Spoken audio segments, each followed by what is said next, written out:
Don in London, hello. March 1st, 2013, 2 months gone already.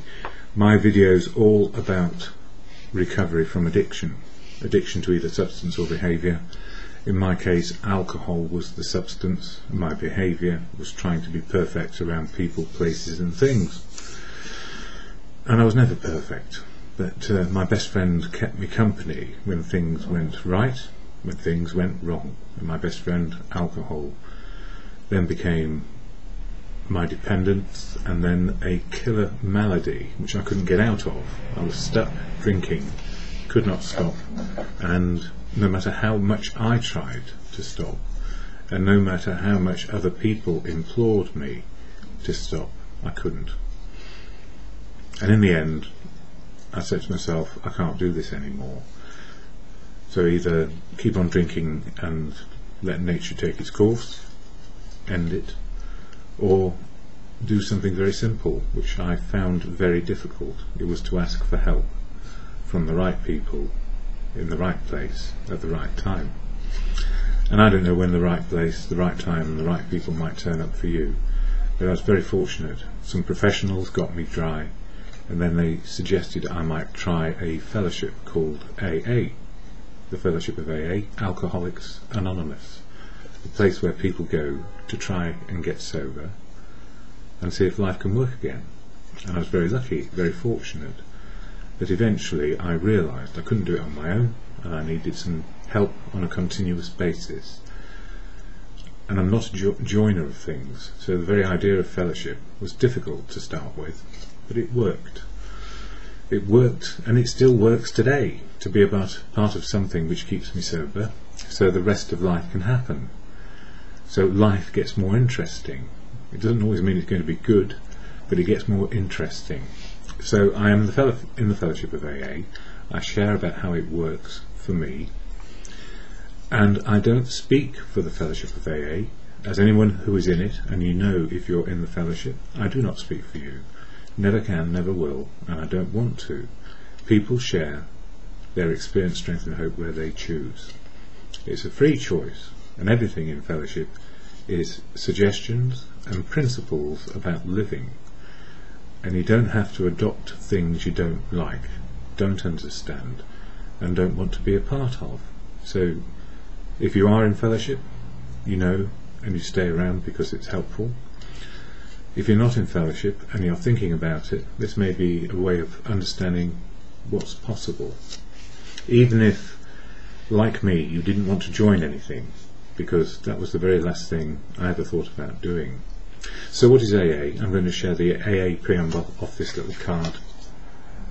You can't see it, oh, well, the light's too bright, but it has the preamble of AA. This is what happens at the beginning of every meeting, hopefully, that you might attend.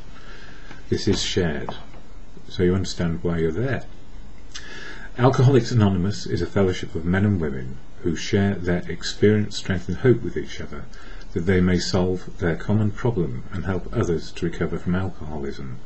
The only requirement for membership is a desire to stop drinking. That's it. The only requirement for membership is a desire to stop drinking. There are no dues or fees for AA membership. We are self-supporting through our own contributions, which means if you haven't got any money, it doesn't matter.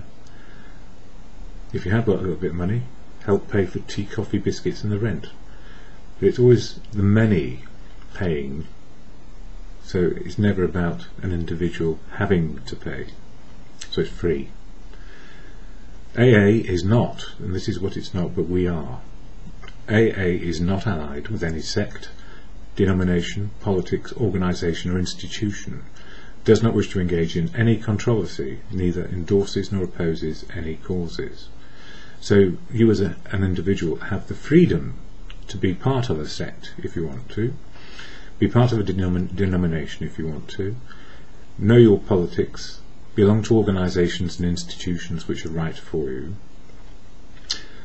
engage in any controversy you like, endorse or oppose causes if it's your choice.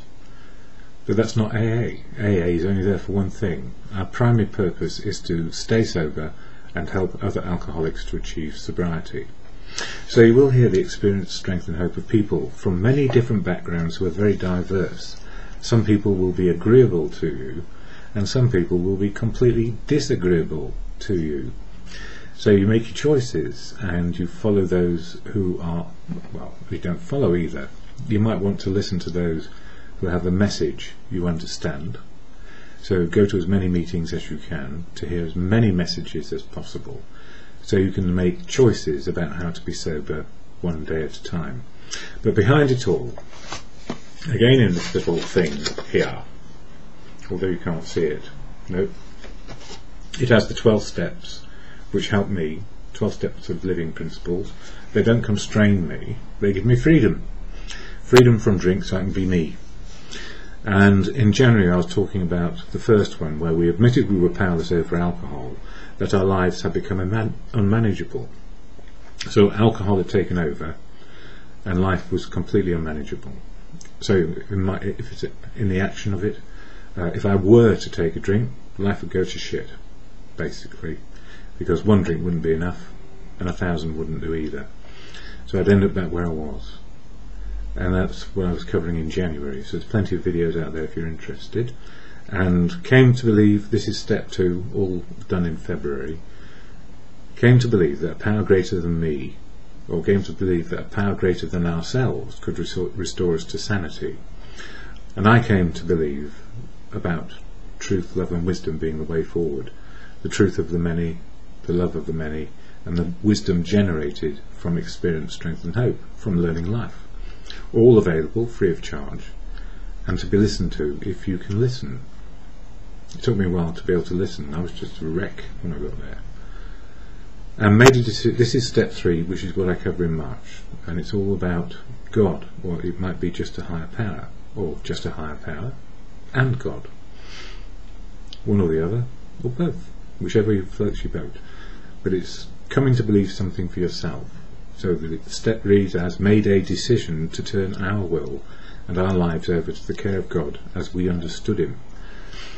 Now when it says as we understood him, what it means is as you understand he, she or it. But the problem is, as I found yesterday in a meeting, half the people believed in God, and half the other people, the other half, had all sorts of understandings about a higher power, which works for them, because the problem is we are a power of one.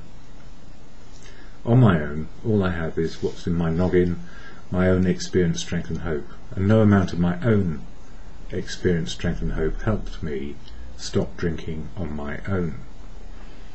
So what happened? I started to listen to other people who had more experience, strength and hope than me, and it worked for me.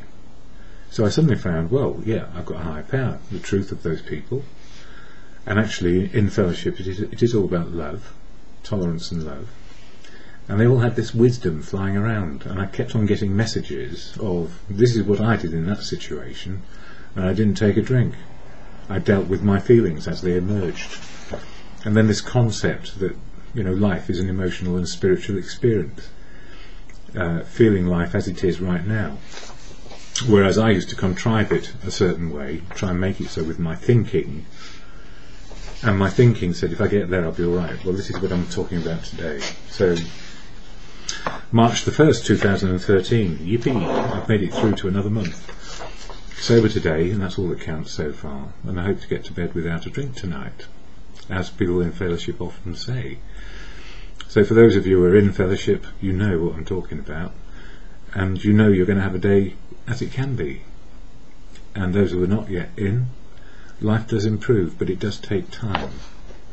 So my March 1, 2013, and there's videos from previous years, just so you know. Step 3, your higher power. And step 3 reads as, made a decision to turn our will and our lives over to the care of God as we understood him. And part of what it says in this little 12 and 12 book, which is available, and I don't know if it's online yet, but the big book and the daily reflections is. So maybe the 12th step, actually it is online. I just remembered the bigger version of this, which I've got floating about somewhere in my living space. I've read them all and thought about them, and then I had to stop thinking about them and start doing them. Anyway, this is it. One of the things it says is dependence on a higher power as a means to independence. So how can I depend on a higher power and get my independence? Well, the truth of it is, the truth, love and wisdom of many people was helping me as a higher power and helped me make more free choices. So I was quite worried when I read this. I had no concept of God, this is in the beginning, and no concept of a higher power, and it made no sense to be dependent on something I could not understand. I realised after a while that I did not know the answers to many of life's issues, and certainly did not know how to be sober one day at a time. I did learn very quickly there were many people with more truth, love and wisdom about sobriety than me. And as they say, if you can embrace the idea that there is more truth, love and wisdom in the fellowship about how to be sober, then that's a good higher power, because you can listen to it, get suggestions from the people around you, and stick with them because they're not drinking. And it's very difficult. Well, no, it's not very difficult to be drinking and going to AA. A lot of people do to start with, because you only need a desire to stop. You don't have to have stopped. That's the whole point. But the doors are open. You don't have to kick them down, and you won't be locked in either. So if you don't like it, you can still go down the pub and see what happens. Well, same old, I guess. Anyway, all my life a learner, a quick study when it came to matters of work and relationships. I was a quick study, good at thinking and able to see the big picture around me, and often disappointed because of people, places and things. I struggled because I wanted life to be perfect, and some people weren't struggling, they were just content with where they were. I thought, well, why are they content and I'm not content? That was just the way it was. I was struggling to be perfect, and I never was. It was difficult for me to stay put in any place for too long, and I didn't know why until I got to fellowship and started to learn about my emotional and spiritual needs. I'd already understood the emotional side of life, thinking it, and I also knew spiritual was always in the moment of now. Regardless of if there were a God or not, spiritual is real life, reality in the moment. So emotional and spiritual I sort of intellectually understood. My thinking said it was okay, and I thought I was doing it, but I wasn't. I was thinking it, I wasn't feeling it. And I didn't know until I got to fellowship about my emotional and spiritual needs. I was like a chameleon, fitting in wherever I went, and I was able to, at the beginning, and I was very, very able at being a part of something, and then disappearing to a new job, a new career, and always on the move, and unsatisfied. I live near a police station. Only been in it to hand in lost property, but obviously something's going on. Anyway, coming back to this, I was very able to be part of something and then disappearing to a new job, a new career, and always on the move. I thought this was the way life was, never being too close and never staying too long. And I didn't stay too close and for too long, because I felt less than in the situations and not able to make it perfect for relationships, partnerships. The girls in my life would have been driven mad by me.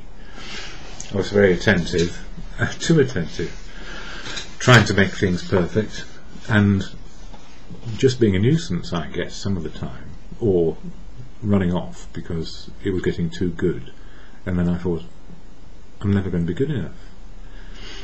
That was me. Something had happened in my early life which had made me fearful of too much intimacy and sticking around to see what happened. So I was a bit of a nightmare. I thought this was the way life was, never being too close and never staying too long, and my best friend always travelled with me wherever I want, which was alcohol, always freely available. There was always a drink at the end of the day, and more. When I first heard people talking about emotional and spiritual living in the fellowship, it was confusing. My feelings in the moment of now, the emotional and spiritual, and learning to be included one day at a time. All these things were horrifying because it meant sticking around. And somebody said do 90 meetings in 90 days. And anyway, I was so frightened, and I was living in a horrible, horrible little room with the mice that joined in wanting something to eat whenever I had something to eat. And I lived on a landing where people would fall into the room through the door because the stairs were difficult and they were drunk or drugged up using. So I stayed out a lot in meetings because I was surrounded by people struggling, and it was hard work. Well, no, it was just hard. It wasn't work. I suddenly realised it was hard living. Anyway, it was about being included one day at a time, and nobody said anything but, why don't you just keep coming back? And I was resentful when they said that. Of course I'm coming back. I've got to learn this or I'm going to die. And that's how it felt.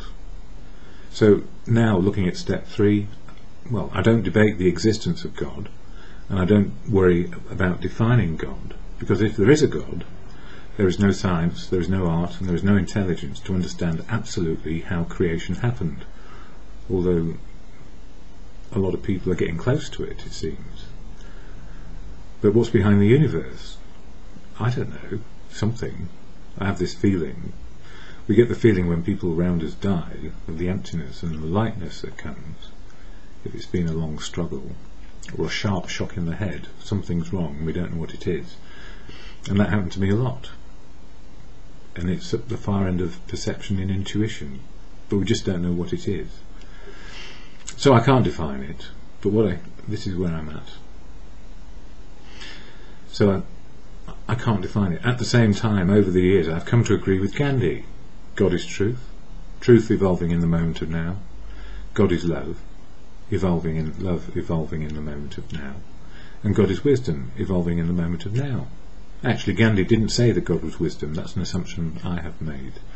But truth, love and wisdom, higher power from everyone, truth from other people, love from other people, very hard to accept in my early days, because I had no love, I had no self-esteem or confidence. I didn't feel like I was worth being on the planet.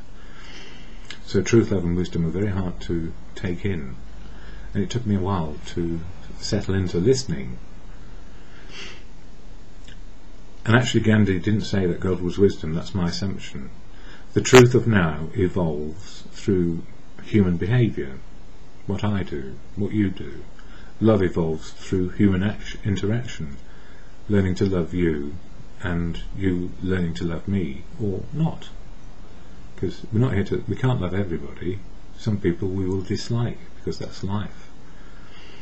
Some people will not be our cup of tea. Yeah. And the wisdom of both is always happening in the moment of now. So, truth, love and wisdom, the power of the many with more experience, strength and hope.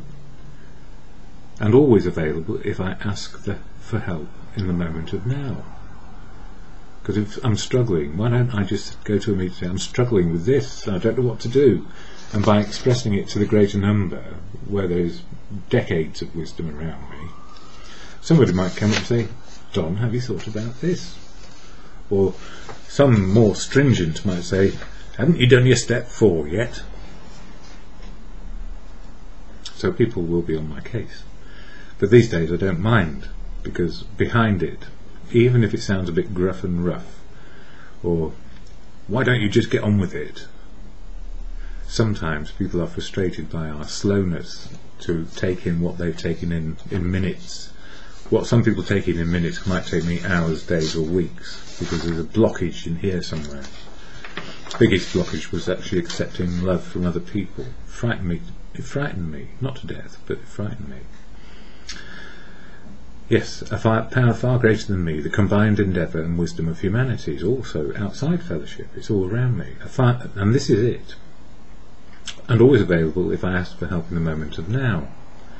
Open to me if I have the humility to ask for help, and usually with time and patience, help comes even if it's not quite in the moment of now. Sometimes we have to wait a bit, because nobody has the answer in the meeting, or somebody in the meeting says, why don't you go to X, Y and Z? They'll be able to help you with that. Medical things, go to medical people. Psychological things, beyond beyond sobriety, because I didn't know I had clinical depression. It had always been there, according to the psychiatrists who I've seen since, as a consequence of another illness I got, which was type 1 diabetes a few years into recovery. And the list goes on. But anyway, that's just living longer and learning more. I'd be dead without medical support.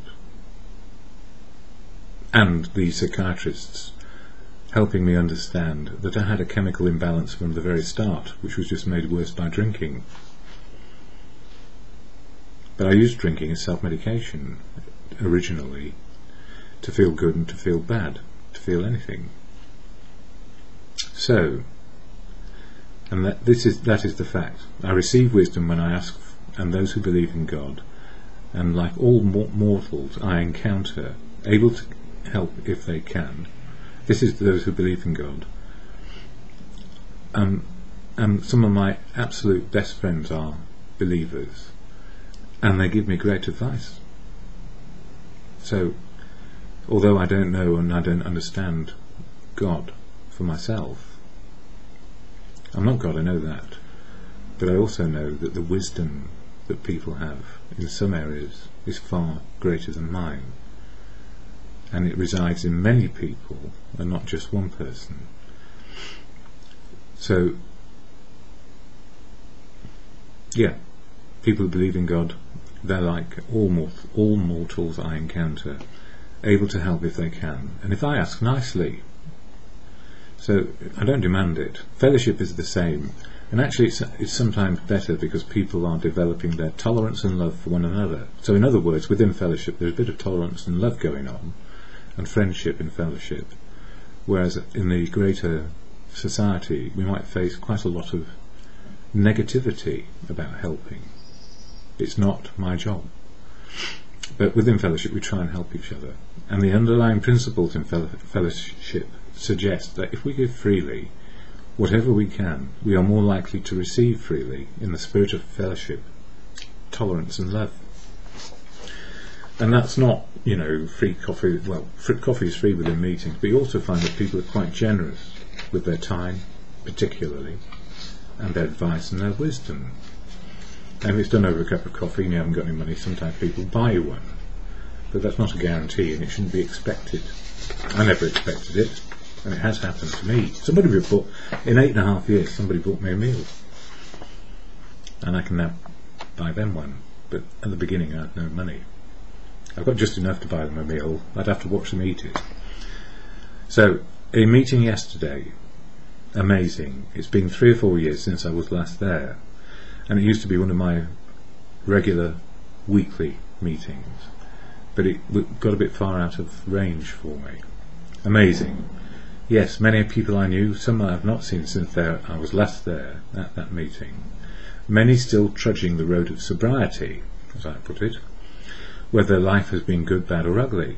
And the meeting was all about step 8, making a list of amends and being willing to make them, which is quite a long way ahead of step 3. But like all the steps, they are connected. Step 3 is about letting go and asking for help from God or the higher power of your choosing. And it was evident there was a mixture of people who believed in God in the meeting. Some were atheist and some were agnostic, or have come to some other conclusions about their higher power. One element remains true in all this. The higher power is working for everyone. Whatever you choose it to be, always in the moment of now. Access to the higher power, open to everyone who has the humility to ask for help. And the reason why, if we express, oh God, I need some help, it probably means it's worth saying, oh God, I need some help in a meeting. So the higher power of the meeting, the wisdom of the many, whatever you choose it to be, it's the greater wisdom which we need access to often for sobriety and for other things which happen in life. Many people have many similar experiences, but you don't have to be like them. That's the whole point. You make up your own mind what is right for you. So, it's not difficult unless we make it so. And you can go to meetings and completely disagree with what they're all about, and you can go to meetings which just seem not to help. But actually, when you go to a meeting you can't tolerate, it's saying, go to another meeting, find more like-minded people, because there are, what we don't want to do, we don't want to be sheep, we don't want all to be the same, we want to be different, we want our freedom of choice, where we want to fit in, be included, besides fellowship. And that's what fellowship provides, sobriety so you can. And you will also find friends, because, you know, in the meeting yesterday, old friends I've not seen for a long time, quite a few years, and new friends, a brief connection outside as people were leaving. A few of us hang back for a chat. Hugs from old mates, people who have shared their wisdom freely in fellowship, and we chatted about those who are still alive, and we know, and those who are dead, usually from old age and chronic conditions. Weird. Because we are full of laughter, cherishing memories, and the comedic things that have happened over the years. You know, one of the things about fellowship is we are very good at telling stories, and some have pork pies, lies in them. And the desperate newcomer, because there was one, is listening to what is said and joins in. And this is it. It's attraction, not promotion. Nobody went over and said, you've got to do this. Sometimes people do that because they're so enthusiastic. But they listened and then expressed their absolute desperate state to the many. Listened to a few, and suddenly they were included, and they were talking about it, and people were just saying gentle things, not saying you should do this, but it's okay. That's exactly how I felt.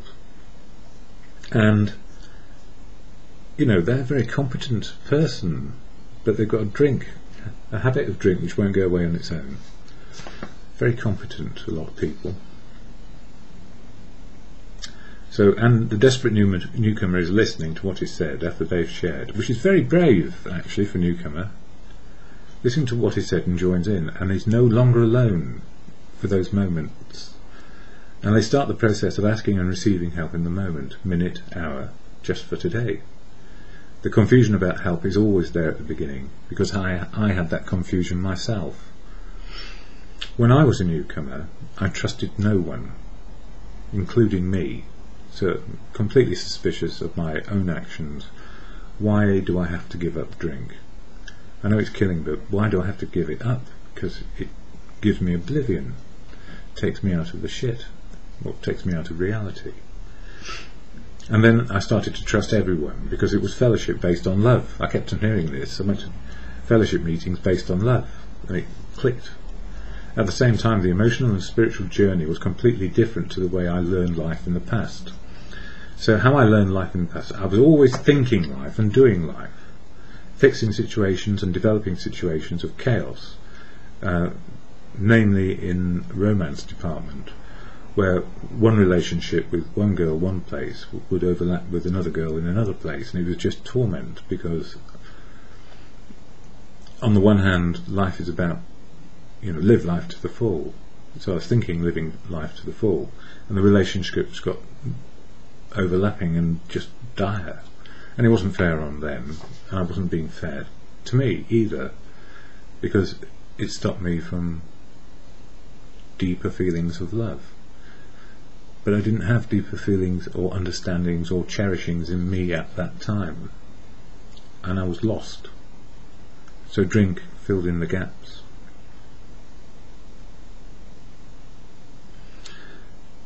Yeah, I was always thinking life and doing life, fixing situations and developing situations of chaos as I travelled around and around and around. I had suppressed half my emotional range, and when people talked about their feelings, this is later in fellowship, all my feelings were on edge. I just wanted my feelings to go away, because all the ones I suppressed started to come out, like anger, rage, all these things which, you know, it was torment, because all these feelings started to erupt in me, and I didn't know what to do with them. I just wanted them to go away, so no drink, no protection from feelings, and they were erupting inside me, and very unpleasantly for quite a time. And here it was, the old life, all about control and thinking rather than feelings, and if feelings got in the way, I just drank them away. I didn't realise that my mood and emotions were always impacting on the way I thought things ought to be, and my actions were driven to get to a destination which was always, this is how I thought, when I get there I'll be okay. But I never got to where there was, and wherever there was, it was never in the moment and never today. So driven mad trying to be right with people, driven mad trying to be perfect, driven mad unable to say no. And if I tried to feel life and it got too much, I used to take the edge off, and then drink took the edge off me completely. So I was frightened of intimacy on a deep, not physically, yes, all well and good. It's a bit of an irony now, because I now have the deep emotions and I'm older, so I'm not so capable as I used to be physically, and that makes me smile. But you know, life is life. And back to the meeting yesterday, looking at all those men and women who have helped me over the years. Some of the chaps, I've known them all through my sobriety, and if I were to add up their time of learning the wisdom within fellowship, it would be hundreds of years compared to my mere 8.5 years sober. More, maybe a bit more on my side. Well, yeah, probably, yeah, I'm nearer to 9 now. Oh yeah, I am. Anyway, the point is, any meeting of fellowship, if you add up sobriety time, and don't forget in sobriety it is not all a picnic. Life lived on real terms, without a drink in hand and sober, facing the world, understanding the emotional and spiritual connection to now, means everything is lived, whether it is good, bad or ugly, or it feels good, feels bad or feels ugly. The wisdom of the years available in the moment of now at that meeting, and contingent on me having the humility to ask for help when needed, is just there for today. So what can I say? Some of these dear people in my life, I love them, and they've been helpful in friendship and fellowship. Actually, what I remember now, one took several of us back to his lovely place in the heart of what? The most expensive part of the world to live. So it was very nice, actually. I don't quite live like that, but that's all right. But it was nice, and this person is so down to earth. I don't know what to say. I just love their company. So I was chuffed and pleased beyond belief yesterday. So the wisdom of the years available in the moment of now, contingent on me having the humility to ask for help. But what was good, I didn't need any help. Well, no, I didn't actually. Well, yes, I did need help. I had a meeting a while back which disturbed me in the way that people were not so nice to each other. On the surface they were nice to each other, but underneath they were quite unpleasant because they had different motives. So, and when I say I trusted everyone in fellowship for quite a while, it was because I believed everybody was on the same path with no hidden personal agenda, and was completely honest and open and willing like me. I did find there were quite a few people who were really struggling with all the 12 steps and suggestions just like me, and because they were struggling with the old life they'd come from, they used and abused people in the past, and are not completely given up some of the more unpleasant personality traits which people can have. I was led up the garden path by one or two who were more into people with... Say that again. Yeah, given up...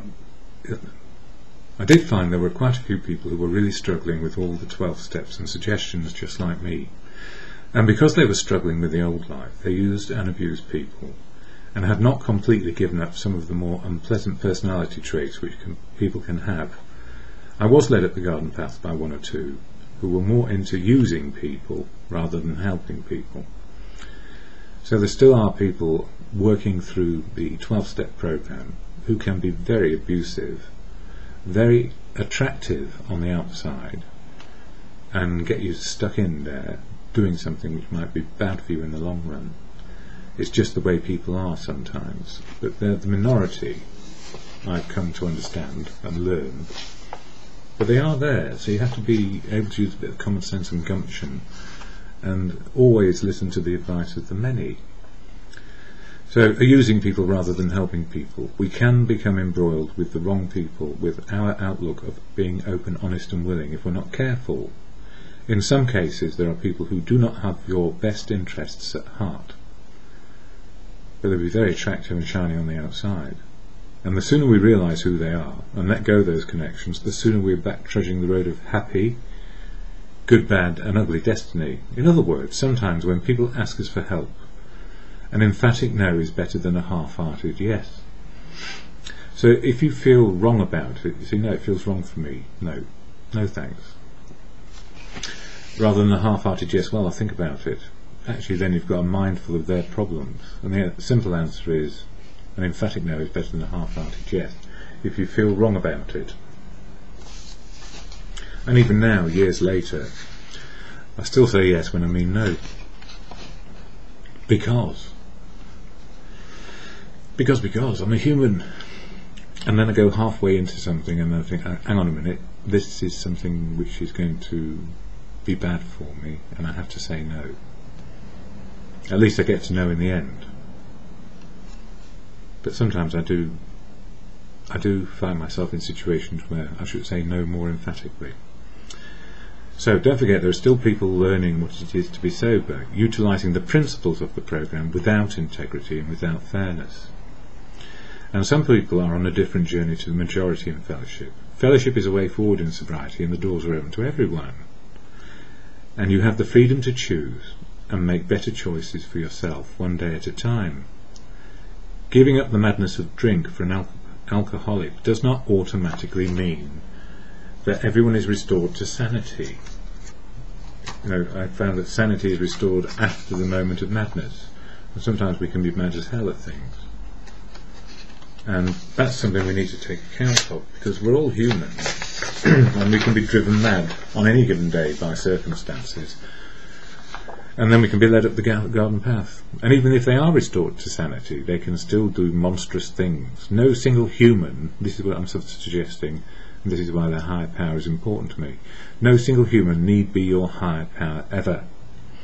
So if you've got somebody who feels like a guru, if you've got somebody who feels like they know more than you, they may know more than you about a bit of something, but that's not, don't become reliant on one person. The huge wisdom, the higher power for me, is truth, love and wisdom from the universe as it is. So it is combined wisdom. No single human need be your higher power. We're all part of the higher power.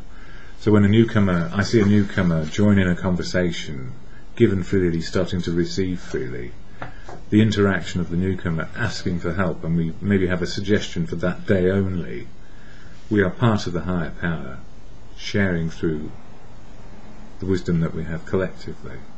And the good news was they were able to stand in a group of people and not feel afraid and spill the beans about what was on their mind, and nobody judged them for it. Nobody judged them, because they're my old mates. So it's the combined wisdom of the fellowship, the voices of the many, which give me the big picture, the higher wisdom of truth, love and wisdom today. And that's quite hard to take on board when you're new. You think to yourself, do I have to believe in God? Or, well, I already believe in God, but why am I here? Why didn't God save me from being an alcoholic? I don't know. But the truth is, if we are an alcoholic, believers, non-believers, a higher power is part of what helps us. God works through people, and so does the devil. We still have to work out, the vices and virtues of life, what's good for us and what's bad for us. But as a personal journey, you've got to work it out for yourself. So we work at life, it's active, these steps are active. Powerless over alcohol, people, places and things. And if I were to exert power or think I was in control and try to control my drinking or drink again, life would get unmanageable and I would have to start over, asking for help. Here I am again. Just please support me for a bit until I can get my feet back on the ground. Step 2, restored to sanity. Came to believe that a power greater than us could restore us to sanity. Well, truth, love and wisdom of the many. God works through people, as does the devil, in vices and virtues. You've got to look for the good, ask for the good of people. You will also see the vices of people absolutely in the raw, and that some people have not changed one iota in some of their outlooks, but you know, that's their choice and their journey, and it's not for me to criticise one bit. Step 3, let go and let good into your life. You know, it's not about being in control, it's about being a part of. Interdependence in the greater wisdom, knowledge, love, truth. Interdependence on that provides for greater outlook and outlooking for information and emotional and spiritual understanding. It doesn't come from one single person.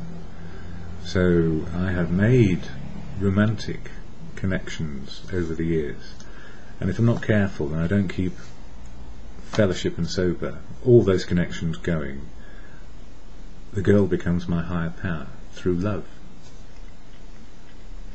or the other way round.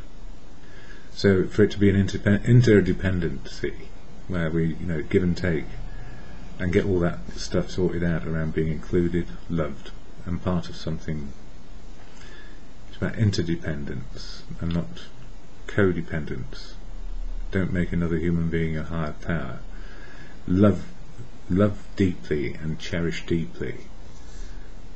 That's the way. And it's taken me a long time to get there, but that's what I learn one day at a time. So the serenity prayer, which helps me at any time in all these things, gently, can do, can't do, wisdom to know the difference.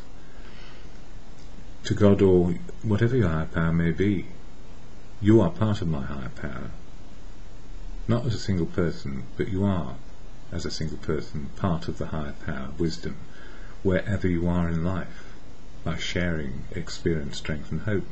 After all, what did people used to do in the olden days? They would sit round a fire, and the old geezers, and the older, less, but not senile ones quite, would talk about their experiences, and then the young people laugh at them and say, well, they never did that, did they? We'll do it our way. And so it goes. But we learn, hopefully, we'll learn enough to keep on going sober, and then make as many mistakes as you possibly can every single day. Make mistakes all day long, and we learn from them the gift of life. So to God, or in good conscience, the serenity prayer, can do, can't do, wisdom to know the difference, works any time. God, and it's being restored to serenity is often out of the madness that we're experiencing. The can do, can't do, wisdom to move on. God, grant me the serenity to accept the things I cannot change. Accept the things I cannot change. Courage to change the things I can, and that's courage to change the things I can. And the wisdom to know this, and the wisdom to know the difference between what I can do and what I cannot do. And sometimes, when I cannot do, asking for help is absolutely right, even if there is no answer in the moment of now. One may turn up later.